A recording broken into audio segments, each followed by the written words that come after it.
चलो बच्चों, तो आज हम लोग साइंस में चैप्टर नंबर 9 कंटिन्यू करें, जो चैप्टर का नाम है force and laws of motion.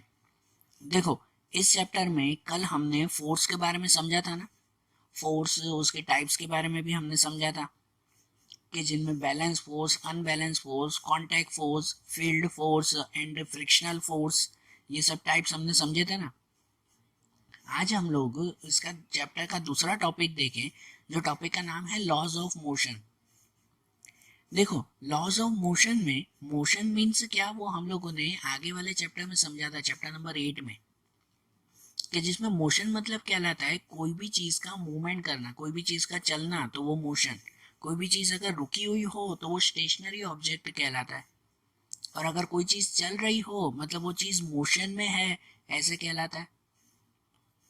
तो इस मोशन के ऊपर न्यूटन ने, हमारे वर्ल्ड के सबसे बड़े साइंटिस्ट न्यूटन ने जो है वो 3 लॉज बनाए हैं, 3 नियम बनाए हैं।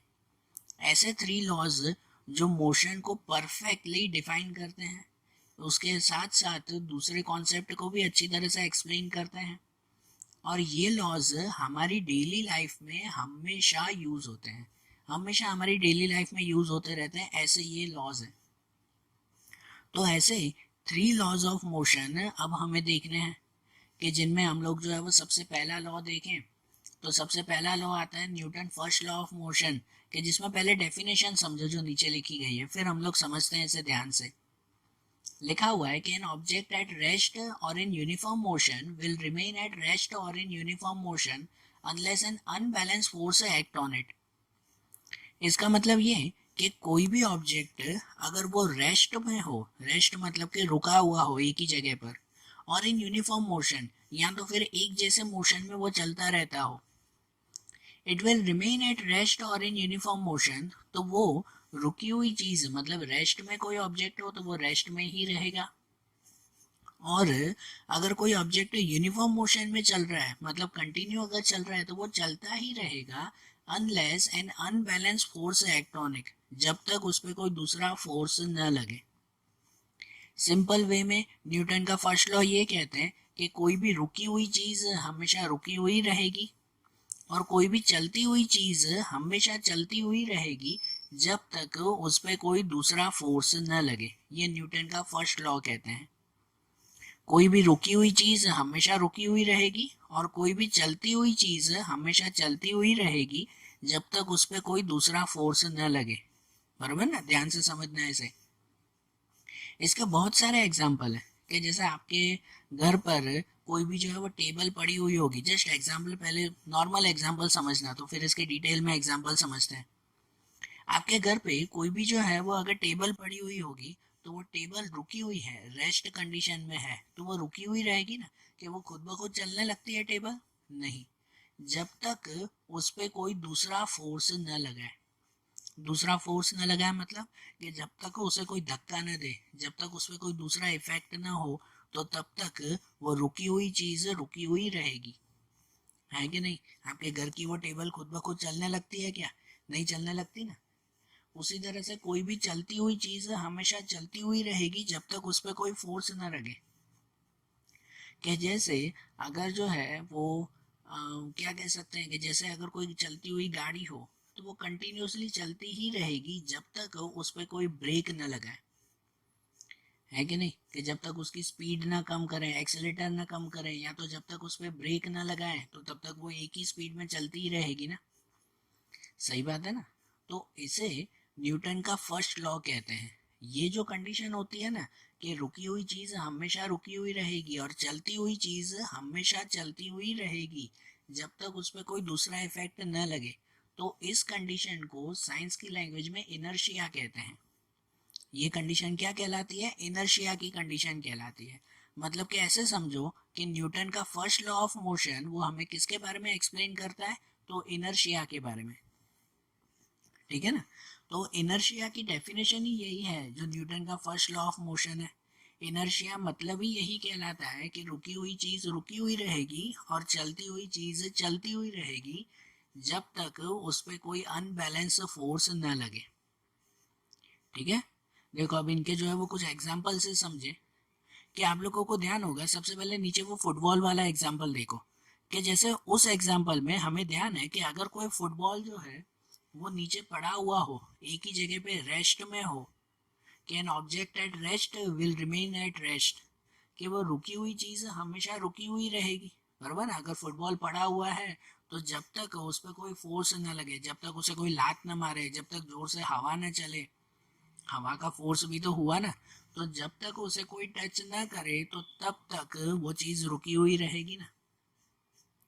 और जैसे ही जब उस पे कोई अनबैलेंस फोर्स लगे, मतलब कि जब अगर कोई उसको किक मारता है, जैसे यहाँ फुटबॉल पे दिया हुआ है, तो किक मारने पर वो फुटबॉल मोशन में आ जाएगा। क्या हो जाएगा? वो फुटबॉल मोशन में आ जाएगा ना। और वो मोशन में आई हुई वो ऑब्जेक्ट वो हमेशा मोशन में ही रहेगा जब तक उस पर कोई दूसरा फोर्स न लगे। मतलब उस फुटबॉल को हमने किक मारा तो वो चलता हुआ फुटबॉल हमेशा चलता हुआ ही रहेगा जब तक सामने वो किसी से टकराए नहीं। अगर वो किसी से टकराया तो इसका मतलब कि उस पर फोर्स लगाना, तभी वो रुकता है ना। कि जैसे फुटबॉल को जो है वो अगर नेट में डाल दिया, जाली में डाल दिया, तो वो जाली से टकराएगा, उसे जाली का फोर्स लगेगा, तो इसकी वजह से वो वहां पे रुक जाएगा, बराबर। तो चलती हुई चीज चलती हुई रहेगी जब तक उस पर कोई दूसरा फोर्स न लगे। अगर और कोई फोर्स नहीं लगता ना, तो दूसरा फ्रिक्शनल फोर्स लग जाता है। कि जैसे आपको पता है कि ये फुटबॉल, यही फुटबॉल जो है वो अगर हम लोग जमीन पर जो है वो नीचे गिरा दें, भाई धीरे से किक मारे तो जमीन पे जो है वो गोल गोल घूमते हुए ये फुटबॉल आगे जाएगा ना। तो ये फुटबॉल जब धीरे धीरे आगे चलता जाएगा, तो आगे चलते चलते जो है वो क्या कंटिन्यूसली चलता ही रहेगा? न्यूटन का फर्स्ट लॉ ऑफ मोशन तो जनरली यही बताता है कि वो चलती हुई चीज हमेशा चलती हुई रहेगी। लेकिन ये फुटबॉल जब चलते चलते अचानक जो है वो रुक जाता है, तो उसे रोकता कौन है? उसे उस वक्त कौन रोकता है कि ये चलता हुआ फुटबॉल, नीचे जो है वो जमीन पर गोल गोल घूमता हुआ फुटबॉल वो अचानक रुक जाता है थोड़ा आगे जाकर, तो उस पर कौन सा फोर्स लगता है? तो उस पर लगता है फ्रिक्शनल फोर्स, जो हमने कल समझा था। ठीक है ना, जमीन का फ्रिक्शनल फोर्स उसे लगता है, तो तभी वो ऑब्जेक्ट रुकता है ना। नहीं तो न्यूटन का फर्स्ट लॉ तो ये कहता है कि कोई भी चलती हुई चीज हमेशा चलती हुई रहेगी जब तक उस पे कोई तरह का दूसरा फोर्स न लगे। और कोई नहीं तो आखिरी में फ्रिक्शनल फोर्स लगता है ना। आपको पता है कि अगर ये फ्रिक्शनल फोर्स न हो ना, तो फिर एक बार आप अगर फुटबॉल को लात मारो ना, तो वो कंटिन्यूसली फुटबॉल चलता ही रहेगा, कभी रुकेगा नहीं। जैसे कि स्पेस में होता है, सुनना ध्यान से, जैसे कि स्पेस में होता है, स्पेस में पता है ना कि वहां पर कोई भी तरह का ग्रेविटेशनल फोर्स नहीं है, दूसरा कोई फोर्स नहीं है, तो इसलिए स्पेस में आप कोई एक चीज को धक्का मार दो ना, तो वो चीज हमेशा चलती रहेगी जब तक उससे वो चीज और किसी से टकराए नहीं, जब तक उस पर और कोई फोर्स न लगे तब तक वो चीज कंटिन्यूसली चलती ही रहेगी बिना रुके। तो बताओ, न्यूटन का फर्स्ट लॉ ऑफ मोशन वहां पर भी तो काम करता है ना। स्पेस में रियली ऐसा होता है कि अगर कोई चीज रुकी हुई है तो वो रुकी हुई रहेगी, बराबर। और अगर कोई चीज चल रही है, एक बार आपने धक्का दे दिया तो वो हमेशा चलती ही रहेगी, एक ही डायरेक्शन में चलती रहेगी जब तक कोई दूसरी चीज टकराए नहीं, जब तक उस पर कोई दूसरा फोर्स लगे नहीं, बराबर ना। ऐसे ही दूसरे प्रैक्टिकल एग्जाम्पल भी हैं, जैसे देखो ऊपर वो कैरम का फोटो दिया हुआ है। आप लोगों को ये ध्यान होगा कि कभी कैरम खेलते हुए जो है वो आप लोग बिल्कुल बीच में सब कुकीज रखते हो, सब ये कुकीज रखते हो ना एक दूसरे के ऊपर। उनमें फिर आपने कितनी बार ऐसे देखा होगा कि स्ट्राइकर से जो है वो आप कुकी को जब जो है वो स्ट्राइक करते हो, जोर से कुकी को मारते हो, तो लास्ट वाली जो कुकीज होती है उसे जो है वो अगर ये स्ट्राइकर लगे ना, तो खाली लास्ट वाली जो है वो कुकी हट जाती है और बाकी की सब कुकीज सेम टू सेम वहीं की वहीं रह जाती है। होता है कि नहीं? ऐसा क्यों होता है पता है? न्यूटन के फर्स्ट लॉ की वजह से।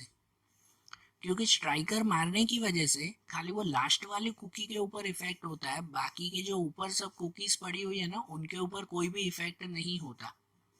तो जिसकी वजह से खाली आखिरी वाली वो कुकी नीचे से हट जाती है और बाकी की कुकीज ऊपर से सीधा ही नीचे ही खड़ी रह जाती है। ठीक है ना, क्योंकि रुकी हुई चीज हमेशा रुकी हुई रहती है जब तक उस पर कोई फोर्स न लगे। तो ऊपर वाले कुकीज के ऊपर जब तक कोई इफेक्ट न दो, तो तब तक वो ऊपर वाली कुकीज एज इट इज ही रहेगी।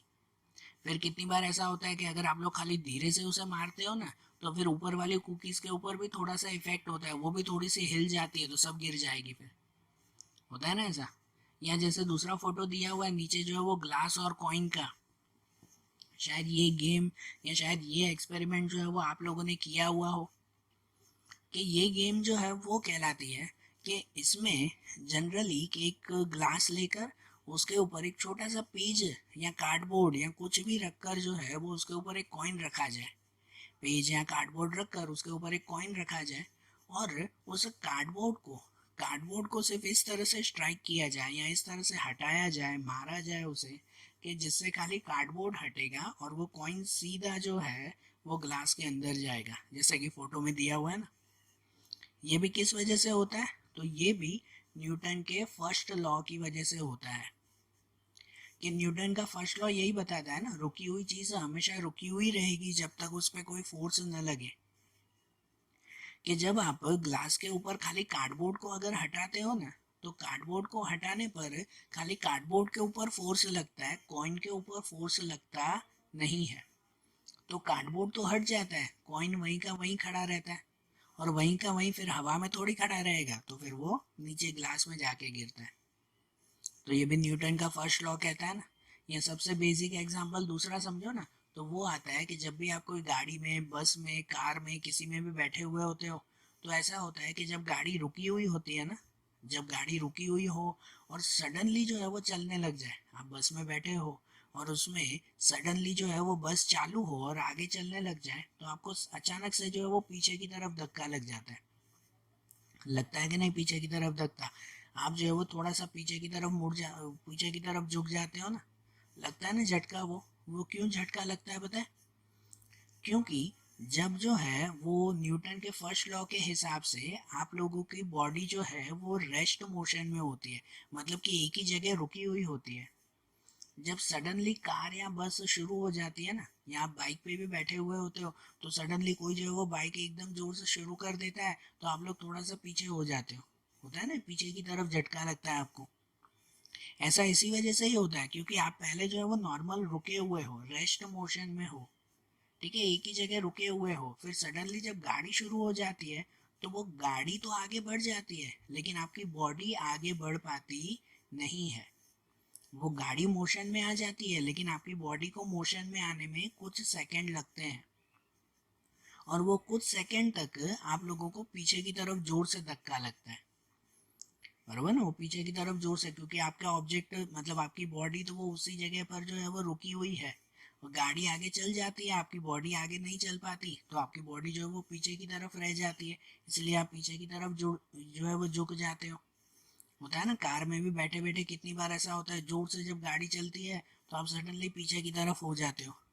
या तो फिर कभी कभार चलती हुई गाड़ी जोर से अगर रुक जाए ना, सडनली अगर ब्रेक लगा दो तो आप आगे की तरफ हो जाते हो, होता है कि नहीं, आगे की तरफ जोर से जो वो झुक जाते हो आप लोग, होता है ना। बस चल रही हो, कार चल रही हो या कोई भी गाड़ी चल रही हो, तो उसमें सडनली जो है वो अगर ब्रेक लगा दिया जाए तो ब्रेक लगाने से आप आगे की तरफ जो वो गिरने जैसे हो जाओगे। ऐसा क्यों? क्योंकि जब कोई भी कार या बस या गाड़ी जिसमें भी आप बैठे हो, वो गाड़ी अगर कंटिन्यूसली चल रही है ना, तो उसके साथ आपकी बॉडी भी चल रही होती है। गाड़ी मोशन में होती है तो उसके साथ आपकी बॉडी भी जो है वो मोशन में आ जाती है। और ऐसे मोशन में जो है वो आते वक्त सडनली जब गाड़ी को ब्रेक मार दिया जाए ना, तो गाड़ी तो रुक जाती है, आपकी बॉडी वो रुक पाती नहीं है। आपकी बॉडी को रुकने में कुछ सेकंड लगते हैं, क्योंकि न्यूटन का फर्स्ट लॉ क्या कहता है कि चलती हुई चीज चलती ही रहेगी जब तक उस पर कोई फोर्स न लगाए। तो मतलब वो जो बस चल रही है ना, तो वो चलती हुई बस चलती हुई रहेगी जब तक उस पर कोई फोर्स ना लगाए। फोर्स मतलब के कि कोई ब्रेक ना लगाए, तो बस को तो ब्रेक लग जाती है तो वो रुक जाएगी। लेकिन आपकी बॉडी, आप जो बस में बैठे हुए हो, तो आपकी बॉडी वो भी तो चलती हुई है ना, मतलब चलती हुई चीज चलती हुई रहेगी जब तक उस पर कोई फोर्स ना लगाए। तो बस को ब्रेक लग जाता है, आपकी बॉडी को ब्रेक कौन लगाता है? चलती हुई बस में बस रुक जाएगी, बस को ब्रेक लग जाएगी, लेकिन आपकी बॉडी को ब्रेक नहीं लग पाती ना, बरोबर ना। और आपकी बॉडी को ब्रेक नहीं लग पाती है, इसकी वजह से ही जब तक ब्रेक लगे, जब तक आप अपनी बॉडी को संभालो, तो तब तक उतने सेकंड के लिए, बस एक दो सेकंड के लिए ही आपकी बॉडी जोर से जो है वो धक्का खाकर आगे हो जाती है। है कि नहीं? तभी तो जब कार में बैठे हो और सडनली कोई ब्रेक लगाते हैं ना तो आप जोर से आगे हो जाते हो, झटका लग जाता है आपको आगे की तरफ, होता है ना, क्योंकि कार रुक गई, कार में ब्रेक लग गई, आपकी बॉडी में ब्रेक नहीं लगी, तो आपकी बॉडी तो आगे बढ़ती जाएगी ना फिर, तो इसलिए आगे की तरफ जो है वो गिर जाते हैं। कभी चलती हुई बस या चलती हुई ट्रेन में कोई जो है वो इंसान जब नीचे उतरता है, या चलती हुई ट्रेन में से जो है वो कोई अगर नीचे उतरता हो, तो आप लोगों ने शायद देखा होगा कि वो जब ट्रेन से नीचे उतरता है ना, तो नीचे उतरने के बाद भी कुछ सेकंड के लिए दौड़ता रहता है।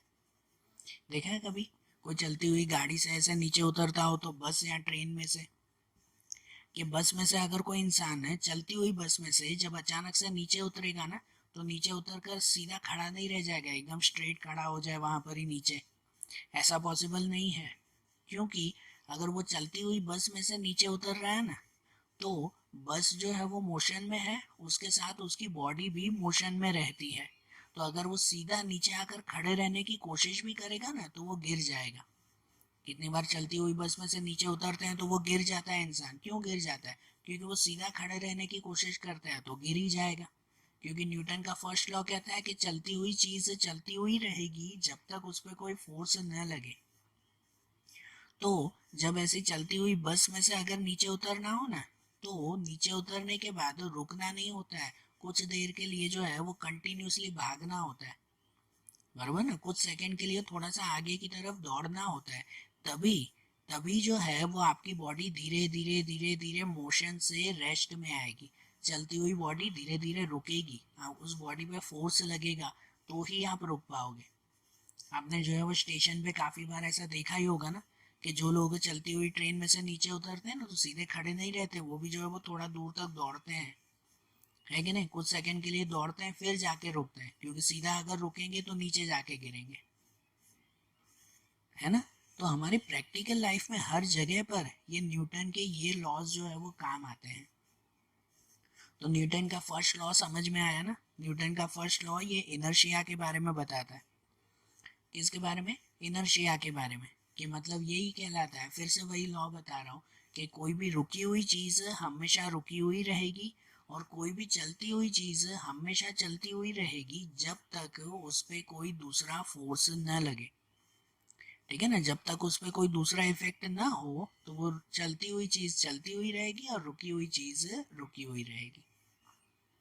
ठीक है, तो देखो जैसे प्रैक्टिकली ये न्यूटन का फर्स्ट लॉ भी यूज होता है ना, अब ऐसे ही हम लोग न्यूटन का सेकंड लॉ देखें, तो न्यूटन का सेकंड लॉ ऑफ मोशन वो बताता है मोमेंटम के बारे में, बराबर ना। पहले जो है वो मोमेंटम के बारे में समझते हैं, कि देखो पहले समझना एक दो एग्जाम्पल से जो है वो समझते हैं, और उसके बाद फिर न्यूटन का सेकंड लॉ इसमें समझेंगे। पहले जो है वो एग्जाम्पल समझते हैं कि परफेक्ट मोमेंटम किसे कहते हैं। मोमेंटम मतलब समझो एक तरह का जो है वो कोई भी ऑब्जेक्ट के ऊपर पड़ने वाला इफेक्ट, कोई भी ऑब्जेक्ट के ऊपर होने वाला इफेक्ट, तो उसे जो है वो ये मोमेंटम कहते हैं।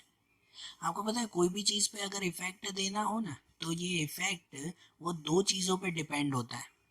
एक तो मास के ऊपर, मास मतलब के वजन के ऊपर, और दूसरा वेलोसिटी के ऊपर, वेलोसिटी मतलब के स्पीड के ऊपर। कोई भी चीज पे अगर इफेक्ट देना हो तो उस पर ये दो चीज जरूरी है, मास एंड वेलोसिटी। एक एग्जांपल समझो, कि आपके घर पे कोई कांच की खिड़की होगी ना कांच की खिड़की, उसमें एक छोटा सा पत्थर, पहले ध्यान देना, एक छोटा सा पत्थर उठाकर कांच की खिड़की के ऊपर मारो, एकदम छोटा सा, तो एकदम छोटा सा पत्थर जो है वो कांच की खिड़की के ऊपर अगर आप लोग मारो तो खिड़की पे कोई इफेक्ट होगा? नहीं होगा ना। ये इफेक्ट मतलब ही मोमेंटम कहलाया, समझना ध्यान से, कि उस खिड़की पे कोई भी तरह का इफेक्ट होगा? तो नहीं होगा ना, छोटे से पत्थर से। लेकिन अगर कोई बड़ा पत्थर उठाकर जो है वो उसके ऊपर खिड़की के ऊपर मारो, तो कोई बड़ा पत्थर उठाकर अगर खिड़की पे मारोगे ना तो इफेक्ट होगा, खिड़की का कांच टूट जाएगा। समझ आ रही है ना बात? और ऐसे ही अगर समझो वही छोटा पत्थर आपने खिड़की पे मारा तो कोई इफेक्ट नहीं हुआ धीरे से मारने पर। लेकिन अगर वही छोटा पत्थर जोर से स्पीड के साथ उस पे मारो तो, नहीं, जोर से खींच के जो है वो खिड़की पे मारो तो खिड़की पे मारने से वो छोटा सा पत्थर भी अगर जोर से मारोगे ना तो भी शायद वो खिड़की का कांच टूट जाए, है कि नहीं? टूटेगा ना ऐसा। क्यों? क्योंकि उसमें भले ही उसका वजन कम है लेकिन उसमें वेलोसिटी बढ़ गई। वेलोसिटी मतलब कि स्पीड बढ़ गई उसकी। और अगर मास और वेलोसिटी दोनों बढ़ जाए तो मतलब कोई बड़ा पत्थर जिसका मास, जिसका वजन भी ज़्यादा है, और कोई बड़े पत्थर को एकदम स्पीड से फेंक के मारो तो कांच पे, तो फिर तो शायद कांच बचे ही नहीं, क्योंकि मास और वेलोसिटी दोनों अगर मिल जाए ना तो इफेक्ट बहुत ज़्यादा होता है। आप लोगों ने वो सुना है कि भाई जैसे आप लोग कोई जो है वो फेयर में जाते हो, कोई मेले में जाते हो अगर घूमने के लिए, तो वहाँ मेले में एक गेम होती है कि भाई वो बंदूक से जो है वो बलून फोड़ने होते हैं। देखी होगी ना ऐसी गेम कि भाई दूर जो है वो सब बलून लगे हुए होते हैं और उस बलून को जो है वो बंदूक से फोड़ना होता है। देखा होगा ना ये। उसमें बंदूक के अंदर कोई असली गोली नहीं होती। क्या होता है पता है? वो मूंग के दाने की तरह छोटे छोटे छर्रे होते हैं खाली, है ना, छोटे से बॉल्स होते हैं वो, है कि नहीं? तो उससे जो है वो ये बलून फोड़ना होता है। अब कभी आप ट्राई करना कि उस बॉल को बंदूक के अंदर नहीं है, बंदूक के अंदर नहीं, उसी छोटे से बॉल को जो है वो आप हाथ से उठाकर और फिर बलून के ऊपर मारो। बंदूक से न मत मारो। वही मूंग के दाने की तरह छोटी सी वो गोलियां होती है ना, तो उस गोली को बंदूक के अंदर मत डालो, लेकिन हाथ में उठाकर और फिर बलून को मारो और बलून को फोड़ो। फूटेगा? नहीं फूटेगा ना। क्यों नहीं फूटेगा? और फिर वही छोटी सी तो गोली होती है, तो वही छोटी सी गोली जब बंदूक में हम लोग डालते हैं और फिर चलाते हैं, तो वही छोटी सी गोली से बंदूक, वो बलून जो है वो फूट जाता है। तो फर्क क्या? कि अगर हाथ से वही गोली अगर हम लोग फेंकते हैं तो सामने वाले के ऊपर कोई इफेक्ट नहीं होता, मतलब वो बलून जो है वो फूटता ही नहीं है। लेकिन वही गोली अगर बंदूक से चलाते हैं तो बलून फूट जाता है। वैसे ही जैसे असली गोली आती है, ये जैसे आप लोग मूवीज में देखते हो, रियल में ऐसा कभी मत करना। जैसे आप लोग मूवीज में देखते हो कि किसी को बंदूक मारते हैं और सामने वाले का जो है वो सिर फूट जाता है ना, बंदूक से जब गोली चलाते हैं तो वही बंदूक की गोली बंदूक की जगह हाथ से जो है वो लेकर फेंके तो सामने वाले के उस सिर पर, हाथ से फेंके तो इफेक्ट होगा? नहीं होगा ना। गोली तो वही है। तो फिर बंदूक से चलाने पर जो है वो ये गोली क्यों इफेक्ट करती है? बंदूक से चलाने पर सामने वाले का सिर फट जाता है, क्यों ऐसा? क्यों पता है? क्योंकि इसमें उस गोली का मास वही है, मास मतलब कि वजन तो उतना ही है, लेकिन फर्क पड़ता है वेलोसिटी में। फर्क किस पे पड़ता है? वेलोसिटी मतलब कि स्पीड पे फर्क पड़ता है। जब हाथ से अगर आप लोग किसी को गोली मारोगे तो उसमें स्पीड थोड़ी आएगी, ठीक है ना, आप कितनी भी जोर से खींच के मारो ना तो भी स्पीड नहीं होती। लेकिन वही अगर आप लोग बंदूक से जो है वो खींच के उसे चलाओ ना, तो वो बंदूक से एकदम स्पीड में वो गोली निकलती है और उस स्पीड की वजह से सामने वाले पे इफेक्ट होता है। अगर आप बलून फोड़ते हो तो वो बलून फूट जाता है, या किसी का सिर भी फोड़ते हो तो वो सिर भी फूट जाता है। किसकी वजह से? बंदूक की वजह से, उस स्पीड की वजह से, वेलोसिटी की वजह से। तो इससे ये बात क्लियर हुई कि कोई भी ऑब्जेक्ट के ऊपर अगर इफेक्ट देना हो ना, तो वो इफेक्ट दो चीज़ों पे डिपेंड होता है।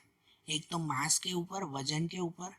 कम वजन की चीज़ होगी तो कम इफेक्ट होगा, ज़्यादा भारी चीज़ होगी तो वो इफेक्ट ज़्यादा होगा, है कि नहीं? तो एक तो वजन के ऊपर डिपेंड होता है और दूसरा किस पे डिपेंड होता है? तो दूसरा डिपेंड होता है वेलोसिटी, स्पीड के ऊपर। अगर धीरे से स्पीड में अगर किसी के ऊपर आप मारोगे तो वो इफेक्ट कम होगा, लेकिन अगर जोर से कोई इफेक्ट, वो वेलोसिटी ज़्यादा होगी तो सामने इफेक्ट भी ज़्यादा होगा। तो इसी कंडीशन को मोमेंटम कहा जाता है। मोमेंटम मतलब उसकी फॉर्मूला से ही पता चलता है कि मास मल्टीप्लाई वेलोसिटी।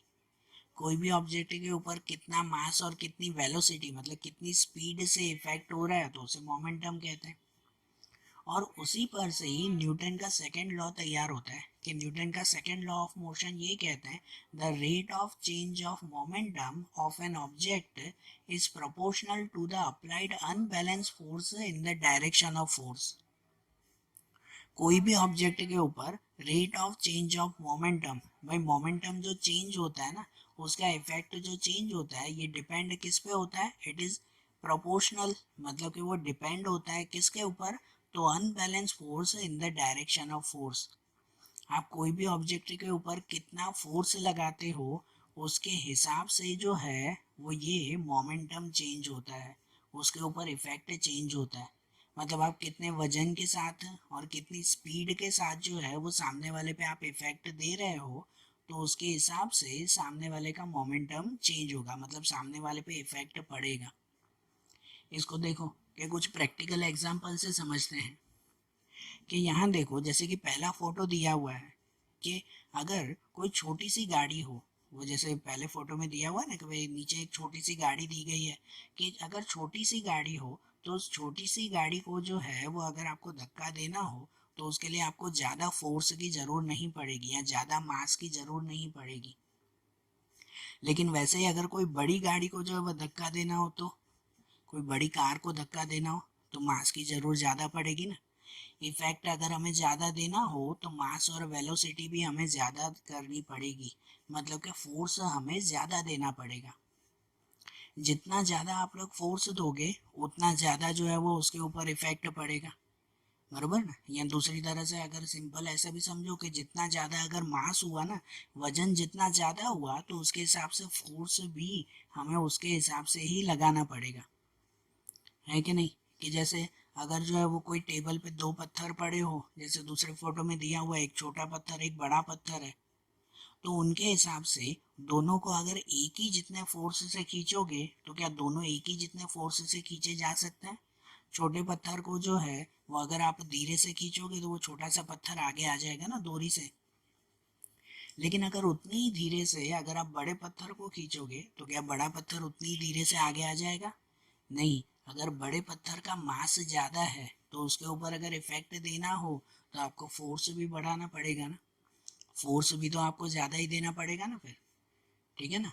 क्रिकेट खेलते वक्त अगर जो है वो ये छोटा सा बॉल अगर आपकी बैट के ऊपर आ रहा है तो उस छोटे से बॉल को अगर आप बैट से मारते हो तो उसके ऊपर इफेक्ट होगा। लेकिन अगर कोई बड़ा बॉल, जैसे फोटो में दिया हुआ है कि अगर कोई बहुत बड़ा बॉल जो आप शॉर्ट पुट में खेलते हो वैसा वैसा अगर भारी बॉल जो है वो आपकी बैट के ऊपर आए और आप अगर उस बैट को उतनी धीरे से अगर चलाओ तो क्या उस बड़े बॉल पे इफेक्ट होगा। नहीं ना, वो बड़ा बॉल तो वहीं का वहीं गिर जाएगा, उस पर इफेक्ट होगा ही नहीं, वो दूर तक जाएगा ही नहीं। अगर इतने भारी बॉल को इतने बड़े बॉल को अगर आपको दूर तक फेंकना है तो फोर्स भी तो उतना ज़्यादा ही लगाना पड़ेगा ना हमें। सही बात क्या नहीं, है ना। आप लोग जो है वो कभी कोई चलती हुई गाड़ी को रोकने की कोशिश की है, करना मत ऐसे, लेकिन जस्ट एग्जांपल दे रहा हूँ कि अगर आप जो है वो कहीं रोड पे खड़े हो और सामने से कोई साइकिल आ रही है, अगर कोई सामने से साइकिल आ रही है और उस साइकिल को आपको सामने से रोकना है। आप लोग दोस्त कितनी बार ऐसे मस्ती करते होंगे ना, सामने से साइकिल चला के कोई आ रहा होगा और आप लोग जो है वो उसे रोकते होंगे, है ना। तो साइकिल को रोकना हो ना तो आप इजीली रोक सकते हो, नहीं ज़्यादा वजन नहीं देना पड़ता, ठीक है, सामने से जो है वो आप उसे रोक लेते हो। लेकिन वैसे ही अगर साइकिल की जगह पर जो है वो कोई अगर बड़ी सी बाइक लेकर आ रहा हो तो क्या उतनी धीरे से आप उसे रोक पाओगे। नहीं, अगर बाइक को रोकना हो तो थोड़ा फोर्स भी तो बढ़ाना पड़ेगा ना हमें, है कि नहीं। अगर बाइक की जगह जो है वो अगर कोई कार लेके आ रहा हो तो, हाँ कार लेके आ रहा हो तो फिर और ज़्यादा फोर्स चाहिए उसमें, ठीक है ना। कार को अगर रोकना हो तो क्या उतनी धीरे से हाथ से रोक पाएंगे। नहीं ना, नहीं ना, उसे और ज़्यादा जो है वो फोर्स देना पड़ेगा ना हमें। और अगर कार की जगह कोई ट्रक हो तो जस्ट इमेजिन करो ना, ट्रक हो या ट्रेन हो तो उसे सामने से रोकना हो तो वो पॉसिबल नहीं है ना। हाँ, इंसान के लिए पॉसिबल नहीं है, लेकिन हाँ उसमें उतनी ही ज़्यादा फोर्स वाले उतने ही वजन वाली कोई दूसरी ट्रेन आती हो या कोई दूसरा ऑब्जेक्ट हो तो उसे रोक सके ना। ट्रेन को अगर रोकना हो तो सामने वजन भी तो उतना ही ज़्यादा चाहिए कि नहीं हमें।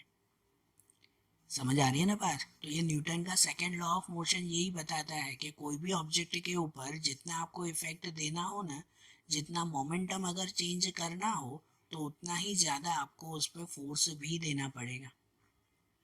और ये फोर्स है ना, ये फोर्स कितनी बार जो है वो अपोजिट डायरेक्शन में भी होता है, कितनी बार अपोजिट डायरेक्शन में भी होता है। आप लोगों को इसमें फोटो नहीं है, जस्ट बता रहा हूँ, सुनना ध्यान से। कि कितनी बार क्रिकेट खेलते वक्त आप लोगों ने देखा होगा कि जो फील्डर होता है ना, वो फील्डर अगर कोई कैच करता है ना, ठीक है ना, अगर कोई बॉल को कैच करता है तो कैच करते वक्त वो अपना हाथ भी जो है वो कुछ सेकंड के लिए पीछे लेके जाता है, बराबर। ऑन द स्पॉट जो है वो उसे कैच नहीं कर पाता, अपना हाथ भी वो थोड़ा सा पीछे लेके जाता है कि नहीं। देखा होगा ना कि अगर ऊपर से किसी ने सिक्सर मारा हो जोर से और ऊपर से अगर बॉल आ रहा हो, वो फील्डर उसे कैच कर रहा है, और कैच करते वक्त जो है वो खाली ऐसे हाथ खोल के खड़ा रह जाए तो बॉल उसके हाथ में आके रुक जाएगा? रुक जाएगा? नहीं रुकेगा ना। क्या होगा पता है? कि वो बॉल जो है वो उसके हाथ से टप्पी खाकर नीचे गिर जाएगा। रुकेगा ही नहीं ना। नहीं रुकेगा ना, क्योंकि उसे वो बॉल है एकदम फोर्स में आ रहा है। ठीक है, उसका अलग ही मोमेंटम है, तो उसको अगर रोकना है तो आपके हाथ को जो है वो बॉल से पकड़ के, बराबर, उस बॉल को जो है वो हाथ से पकड़ के और थोड़ा सा आपको पीछे भी ले जाना होगा। हाथ को जो है वो कुछ सेकंड के लिए थोड़ा सा पीछे भी करते हैं। क्यों पीछे करते हैं पता है? क्योंकि वो जो बॉल की स्पीड आ रही है ना, उसका जो मोमेंटम आ रहा है ना, उसे आप कंट्रोल कर सको इसीलिए। जैसे मैंने आपको ये गाड़ी का भी एग्जांपल दिया कि सामने से अगर कोई साइकिल आ रही है तो साइकिल को अगर आप सामने से रोकते हो, तो रोकते वक्त जो है वो आप लोग थोड़ा सा पीछे हो जाते हो ना। होते हो कि नहीं? आप लोगों ने कितनी बार जो है वो कोई मूवीज में देखा होगा, ऐसे एक्शन सीन चलते हैं, सामने कोई गाड़ी को रोकता है ना, सामने से जो है वो फोर्स देकर अगर कोई बाइक को, कोई कार को रोकते हैं, तो वो भी थोड़ा थोड़ा पीछे होते जाते हैं कि नहीं? ये क्यों होता है पता है? क्योंकि जितना आपको उसे रोकने के लिए फोर्स लगाना पड़ता है ना, तो वो फोर्स कितनी बार जो है वो आपको अपोजिट डायरेक्शन में भी लगाना पड़ता है। ठीक है, तो चलो, ये न्यूटन का सेकेंड लॉ ऑफ मोशन ये कंप्लीट हुआ, कि जिसमें ये कहते हैं कि कोई भी ऑब्जेक्ट के ऊपर उसका मोमेंटम जितना चेंज करना हो ना, तो वो डिपेंड होता है उसके फोर्स पे। हम जितना ज़्यादा फोर्स लगाओगे उतना ज़्यादा उसका जो है वो मोमेंटम चेंज होगा। बराबर। तो आज जैसे हमने ये दो लॉज देखे ना, अब न्यूटन का थर्ड लॉ जो इम्पोर्टेंट लॉ है और दूसरा एक टॉपिक, वो अब हम लोग कल के वीडियोस में देखेंगे। Okay, thank you.